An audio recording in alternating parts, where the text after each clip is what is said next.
분양에 대한 얘기들을 많이 하는 것 같아요. 분양에 대한 얘기들을 잠깐 얘기해 볼까 하는데 세 가지로 나누어지죠. 그러니까 임대 분양이 있고, 두 번째는 공공 분양이 있고, 민간 분양이 있고. 지금 하는 것들은 대부분이 민간 분양이죠. 재개발 재건축도 마찬가지 민간 분양에 해당이 되고, 공공 분양은 3기 신도시나 기존의 국공유지에 이제 하는 거, LH로 해서 하는 거를 우리가 공공 분양이라고 하는데, 공공 분양은 언제든지 들어가셔도 괜찮죠. 분양을 받으셔도 손해나는 일은 거의 없다, 이렇게 보실 수가 있고, 임대 10년 임대도 있고 영구 임대도 있습니다. 우선 들어가서 살기는 좋은데 나중에 가서 자격 조건이나 이런 걸 따져서 그때 당시에 감정거나 이런 걸로 인해서 다툼이 일어나고, 제일 좋아하는 것들이 일반 분양에서 민간 분양이죠. 민간 분양은 두 가지로 나누죠. 하나는 재개발 재건축에 의한 민간 분양이 있고, 택지개발회사의 민간 분양이 있습니다. 택지개발회사의 민간 분양은 아시다시피 3기 신도시가 있을 수 있고, 신도시급이냐 아니면 택지급이냐에 따라서 달라집니다.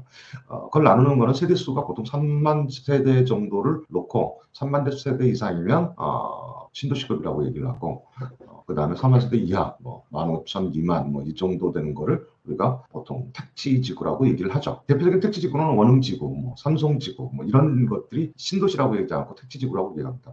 제가 있는 마곡도 마곡지구라고 얘기를 하고요.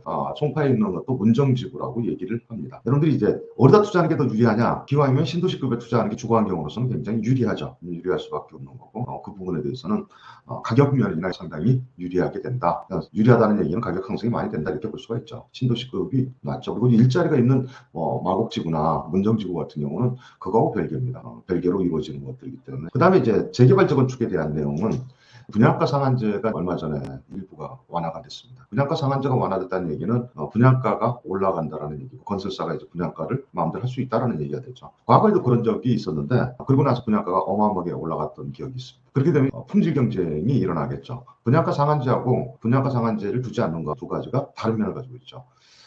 아파트값 상승이라는 하나의 면도 있을 수 있고, 또 하나는 아파트값을 상승하게 견인하는 역할과, 또 하나는 품질의 역할, 양측면이 대입이 되죠. 일반적으로는 양측면이 대입을 할 때 품질이냐 아니면 상승이냐, 당연히 품질이 좋아진다는 것은 상승을 예고한다는 얘기고요.